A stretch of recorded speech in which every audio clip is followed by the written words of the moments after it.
Welcome, basketball fans. It's Saturday afternoon, and you're watching the NBA on 2K Sports. And in our matchup tonight, we'll see the Detroit Pistons going up against the Brooklyn Nets. With Doris Berg, Greg Anthony, and Hall of Famer David Aldridge, I'm Kevin Harlan. And our special guest at the broadcast table for this one, the celebrated Shams Charania.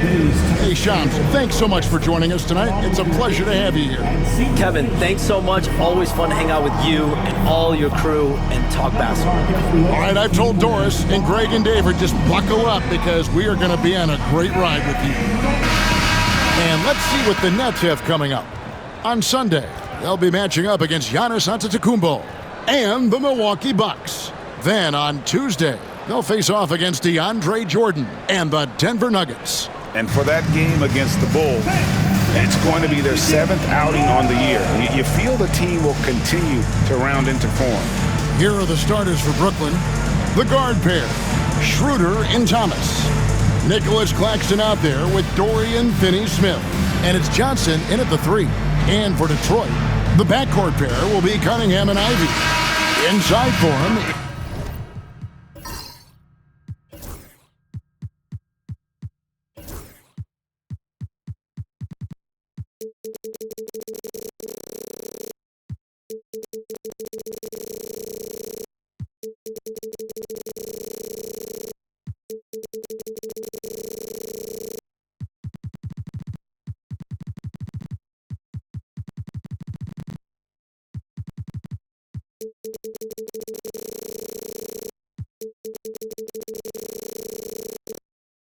It's Harris and Duran, and it's Hardaway in at the small forward position. Well, we know it's been tough to win in Detroit for the Pistons. They've changed coaches again, just 2 playoff appearances, Shams, in the last 15 years for this very proud and historic franchise. But there is, I feel, as you look at that franchise, hope. Do you see it as well? No question, and it really starts with Cade Cunningham. I'm told the Pistons organization has all the confidence in the world in Cunningham. First pick in the draft in 2021, he averaged 23 points, 8 assists per game, 6'6" point guard. Cunningham is someone the Pistons brass is very confident can be a franchise player, and he is their cornerstone moving forward.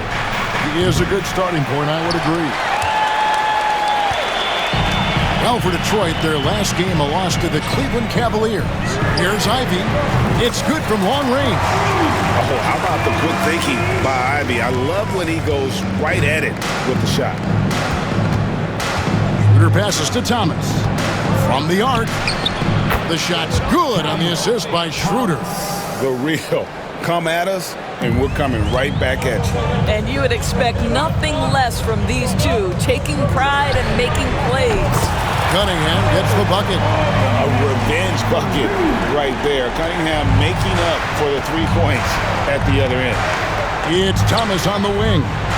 And again, it's Brooklyn converting.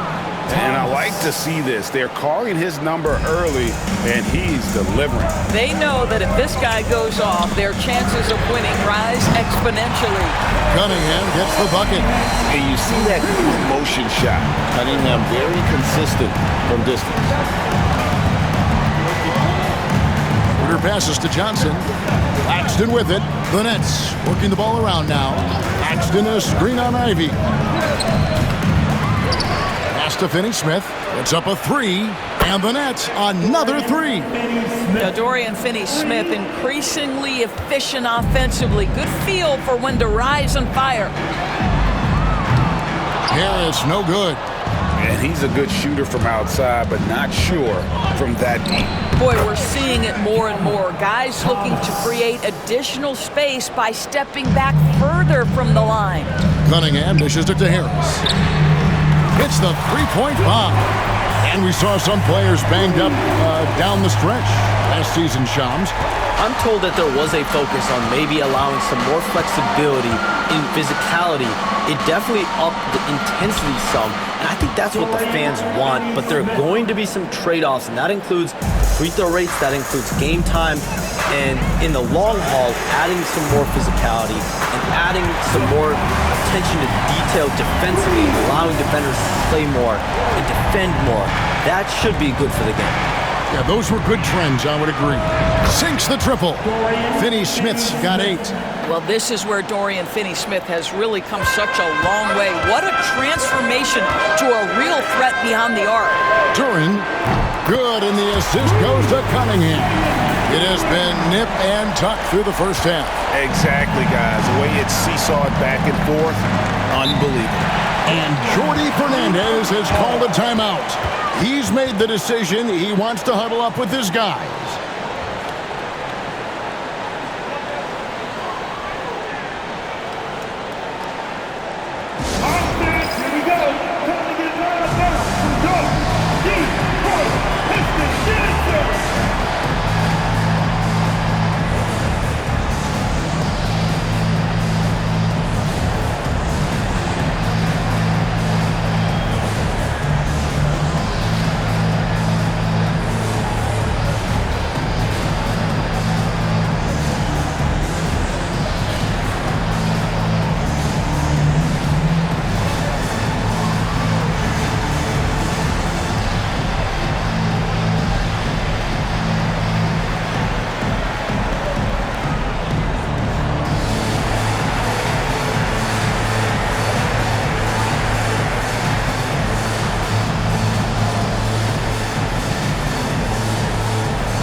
And now let's take a look at the stats for Thomas.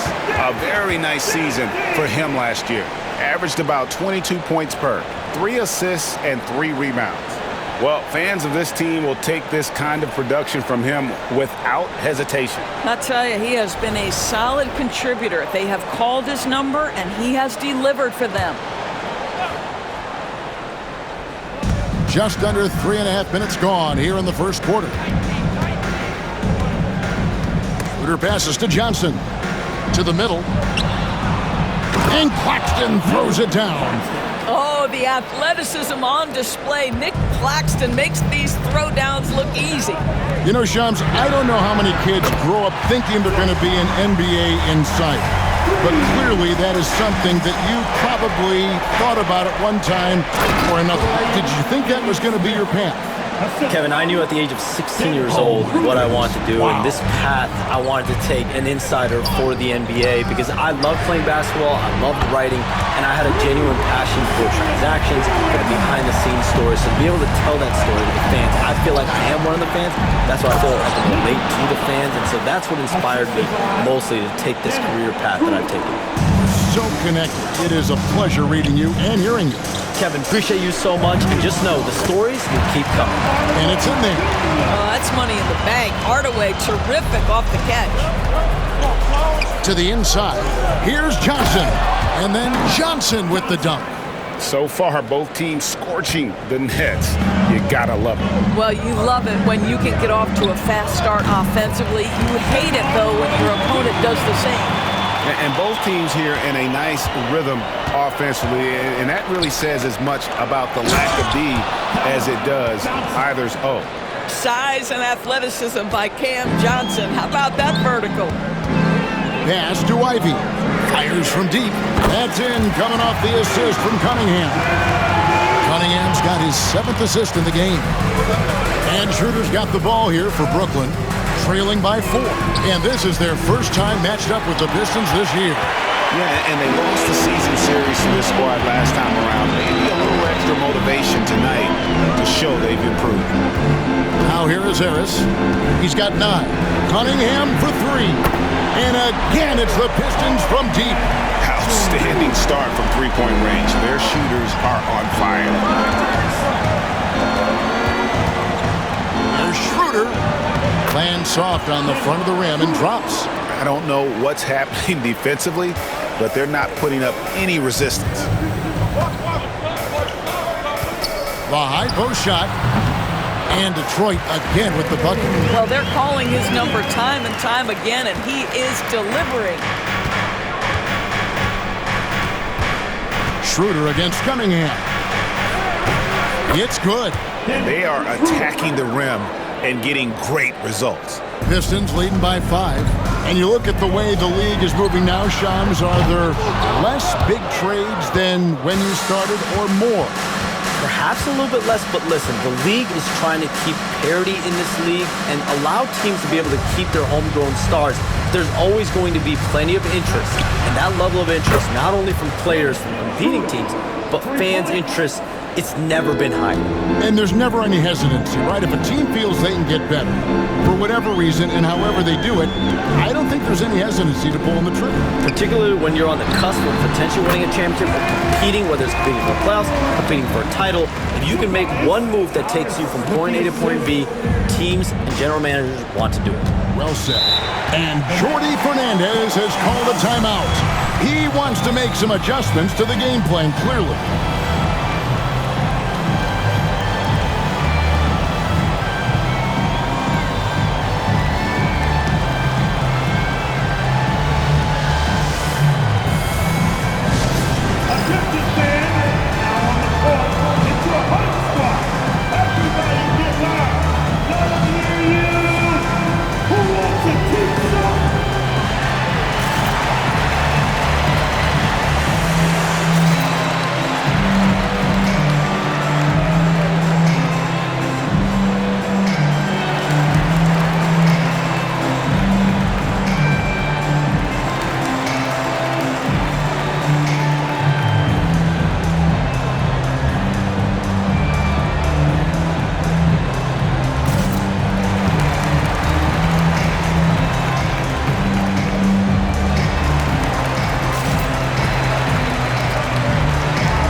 Checked in for Hardaway.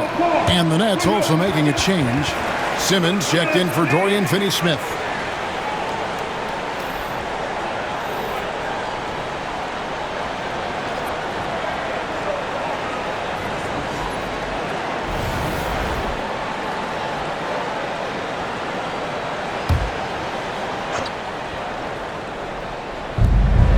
Pass to Simmons. The Nets working the ball around now. And Claxton throws it down. This is what Ben Simmons does, guys. If someone's open, he will find him. The Pistons leading. When you look at the NBA, Shams, any changes you'd like to see? To me, it's having players stay healthy, right? I would love to have a rule that players just play and the top players are there playing the most meaningful moments of regular season games and allowing players to have freedom defensively. And the league can find plenty of other ways to discourage players, but to allow players to really be there in the big moments, to defend at a high level. And I would just love to have a healthy serum that we can spread around the league and keep these guys in the front. I think here at the table, we're all nodding our heads, looking up and down. We all agree completely with what you're saying. And Simmons slams it in. That's where you get the ball to Ben Simmons, right at the rim. He's got size and athleticism. Look out. Fires from way outside. That shot is off, coming up empty for the second time this game. 4 for 6. It's time now to hear from our Hall of Fame reporter, David Aldridge. What's the latest, David? Hey, Kevin. The Brooklyn Nets wasted no time hiring their next coach, Jordi Fernandez, shortly after the conclusion of last season. Despite his youth, Fernandez has been on the rise after stops as an assistant with the Kings, Nuggets, and Cavs, as well as coaching the Canadian national team. Kevin? You know, D.A., we've been talking about Jordi Fernandez for a long time. Now his big break, and I'm very happy. I know we all are for Coach Fernandez. Hey, David, thank you. Here's Claxton after the basket by Detroit. Well, being aggressive and assertive, the big man snatching the rebound. During the pass to Harris. Good on the three-point shot. Harris has got 12 points in the game. This guy is cooking right now. He is leading them on the offensive end as they remain in front here. Johnson, good. And guys getting into a nice groove here, starting to feel it. And this is partly what the game has become, right? A matter of dueling three-point opportunities. Cunningham for three. Another three for Detroit. Well, they're leading in large part because of the work he's put in this quarter. This is nicely done. Johnson outside to the left side wing. Nobody near Schroeder. Another one falls for Brooklyn. In such a rhythm right now. Feathery touch. He's lighting them up. From deep three-point territory. Cunningham's shot is off. Brooklyn trailing. To the paint. Here's Thomas. And he makes the bucket, gets the whistle, and now a three-point play chance here for him. Now the latest CBA introducing the second apron, limiting, Shams, what teams above the cap can do. How does that new rule affect teams? Decision makers tell me that they're very much keeping an eye on the second apron, not only of their team, but others, and teams that will have to shed salary because of the second apron and the amount of big contracts we're going to see teams give to players. You're going to see it at the top, but that may dwindle in the middle of their roster. But we will see a more competitive league because of these new CBA changes and less of a chance of super teams and just more parity and dispersed talent.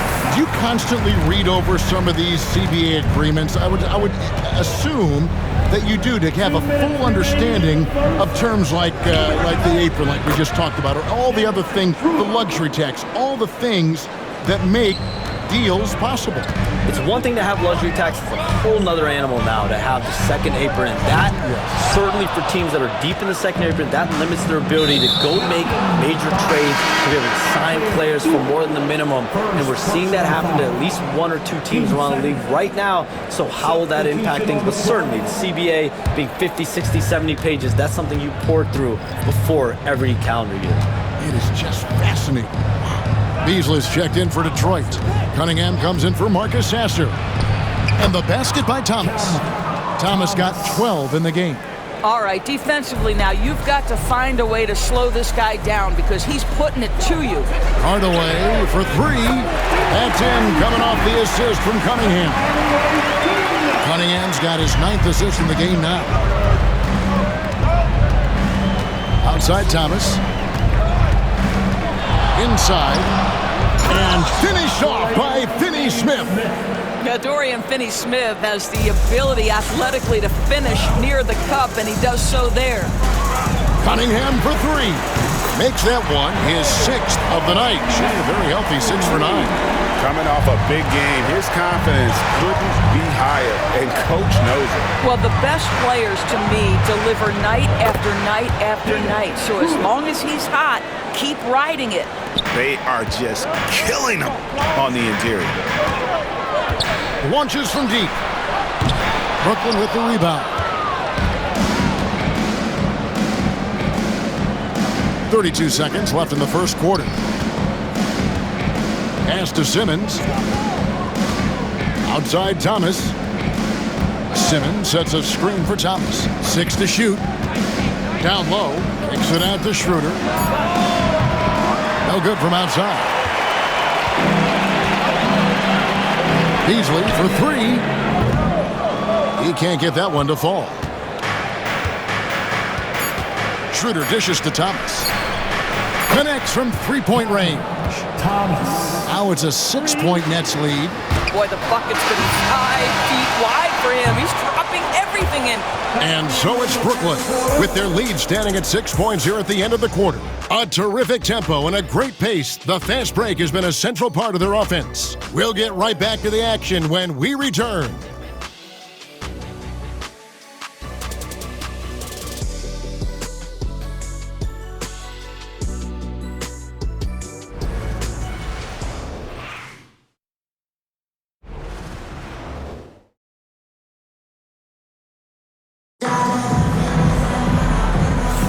And thanks again for tuning in. If you're just joining us, we've played through 1/4 of action so far. And a chance for just a second to check out the scoring breakdown for the Nets. How about the ball movement so far? I mean, the unselfishness, everyone here just playing for one another, and that can be infectious. And boy, have they started out quick, running the floor, taking advantage of their speed. Shams, with as often as you've interacted with front offices all over the NBA, have you noticed any changes with how franchises operate with both the players and the media and that relationship and where it may be headed? Everything has to be more specialized now in the organizations, but you're seeing true partnerships develop with teams and their players, especially their top players. The teams have to pay more attention now to data, to metrics than ever before. And the relationship between your top players in the organization, that is very, very important. And the teams that do a good job of managing relationships, of managing expectations, that is clearly what separates the elite teams with the bottom teams. And certainly players in today's generation are very, very polished when it comes to the media. Oh, you framed that so well. They've got Holland. Hardaway is out there with Cade Cunningham.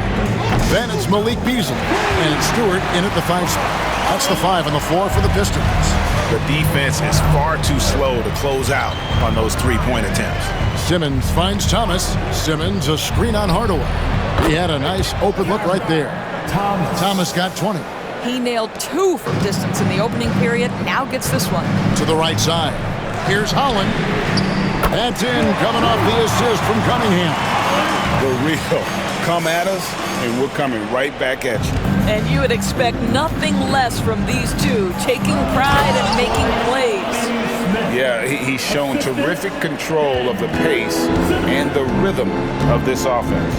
And I think they count on him for that. He is a tone setter, extremely unselfish. Hey, yo, right here, right here. Outside Williams. Lets it go from deep. And again, Brooklyn with the triple. Assists like that have typified their effort today. Terrific ball movement. On its way from Beasley for 2. He hits the back iron and sinks the shot. Boy, he saw the pass coming, and Beasley was shot ready on the catch. Brooklyn leading by 5. Quarter 2 and just under 2.5 minutes gone by. Nobody near Williams. And again, Brooklyn with the triple. He can be a forgotten man in their offense sometimes, but the D still has to keep an eye on him. Hey, Shams, I know you're connected throughout the NBA into a lot of front offices, but have you ever thought about maybe shifting gears a little bit and working for a team? There is always intrigue into something like that, Kevin, but I've seen how tough the environment can be, and honestly, it is really much more fun to be talking to you on this side of the media world and the media equation of the NBA. But listen, there's always intrigue with the front office. And a lot of opportunities. I know you're looking at it, but thank you for your honesty in that one. If you see something on the screen, then you know what to do. George Miller.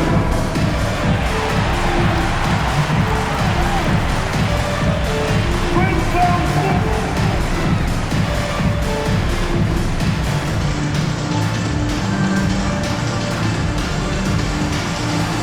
you gotta dance like everybody's watching.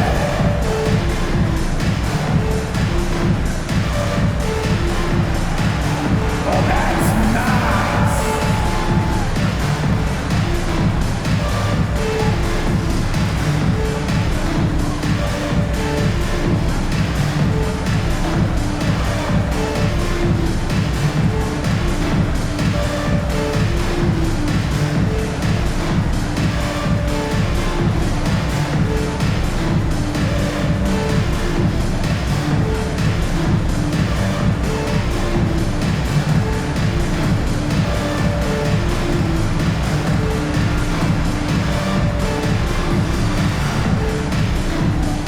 Harris is checked in for the Pistons.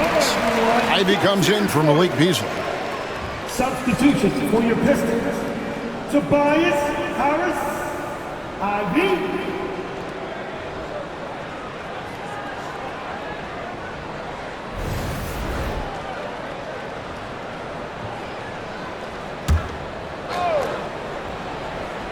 We're just over 2.5 minutes into the second quarter. On the wing, Williams for three, and it's good. Assisting on the play with Simmons. Williams has got the lead up to 8 now for the Nets.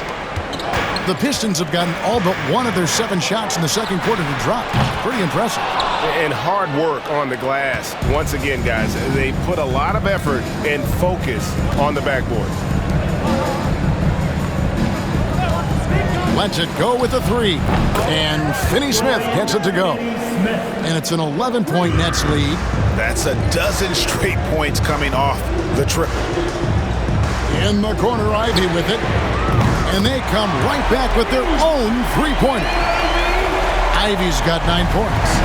And if Ivy can hit that shot with consistency, it really makes him a tough cover. Elbow shot. Thomas's shot is off.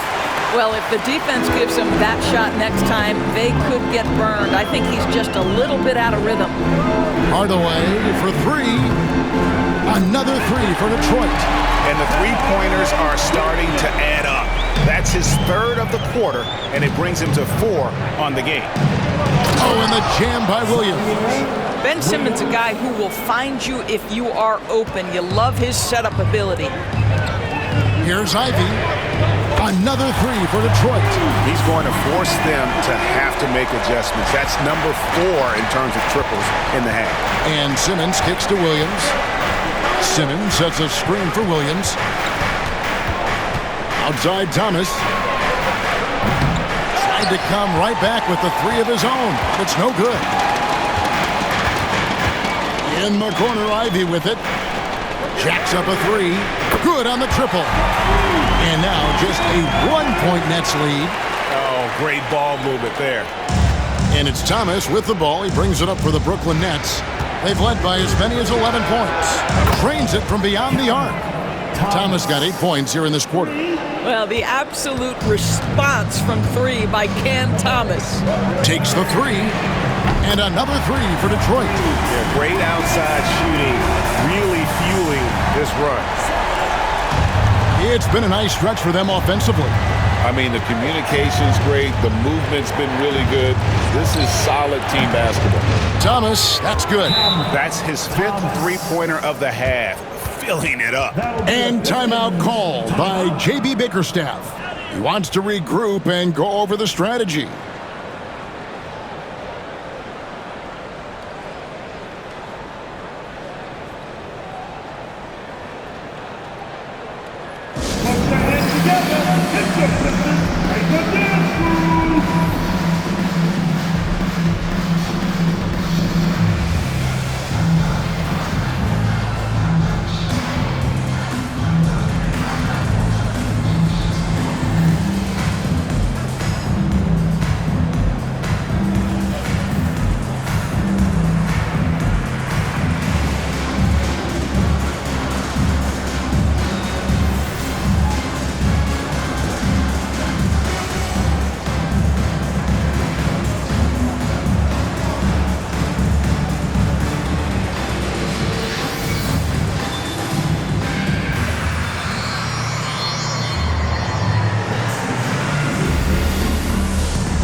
So for the Pistons, Jalen Duren. He's checked in for Tobias Harris. Holland comes in for Ivy. And it's Beasley in for Tim Hardaway Jr. And a change for the Nets. Nicholas Claxton's checked in for Dorian Finney-Smith.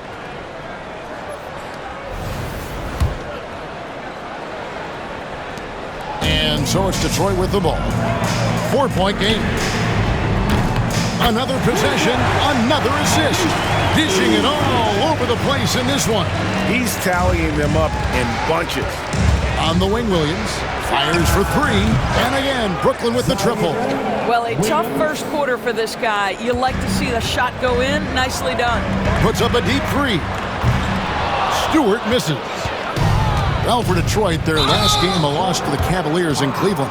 And the foul is called. He intentionally grabbed him there for some reason. I don't know. Kevin, all I can think of is that he's trying to slow the game down a little bit. Right. That's a stretch, though. Definitely a strange move on his part. Really no idea why you're fouling in a situation like that. You know, maybe there's some bad blood between those two. Brooklyn with the ball. They lead by 4. Here's Simmons. The kick out to Williams. The basket good off the assist from Simmons. Williams has got 17 now. He's found his rhythm from deep, and you can see the confidence. And I think the defender knows once he gets cooking, look out. The bucket looks awfully big to him right now. And guys getting into a nice groove here, starting to feel it. And this is partly what the game has become, right? A matter of dueling three-point opportunities. That one goes. Count it. Thomas got 13 points now in the quarter. Pistons trail by 6. Cunningham for 3. Thomas grabs the rebound. No doubt he's struggling right now from the field. Let's see if he can get it going this quarter. And with an update from the sidelines, let's check in with David Aldridge. Kevin, Jalen Duren, a physical specimen, is improving the finer points of his game, including his vision. He said, I feel like I've always been a good passer. I've developed more of that as my young career has gone on, understanding the league better and how to win. Kevin? Yeah, it takes time, but nice to see his development. No good from Simmons. The Pistons shooting just phenomenal here tonight. 73% from the field. Beasley for 3. And again, it's the Pistons from deep. Out of their last 5 bakes, how about all 5 from long range? The open shot, Williams, and he buries that one, drilling the rim on the way down. And that's 19 points for Williams. Pass to Holland over Williams. It'll go, and the Nets lead is cut down to 2 as they get the bucket from Holland. Well, they're not behind because of this guy. He is putting on a tremendous run. Outside Williams. Now Claxton. Thomas, it's a wide open look. Off target from three-point range. Stewart with it. Still scoreless. And Holland gets it to go. Just focusing on the task at hand. That's all you can do. Boy, the tide is running one way and then shifts back in the other direction. I've lost count of how many lead changes we've had here tonight. Plenty of daylight on that shot. Thomas got 31 points. Strong work for him at the offensive end, helping them to maintain that lead. And timeout called by J.B. Bickerstaff. He wants to talk to his guys. Keeping us all in motion. Here are your Pistons. Danger!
So for the Pistons, Harris is checked in for Stewart. Tim Hardaway Jr. comes in for Holland. And it's Jaden Ivey in for Beasley. Johnson, he's checked in for the Nets. Dennis Schroeder comes in for Ben Simmons.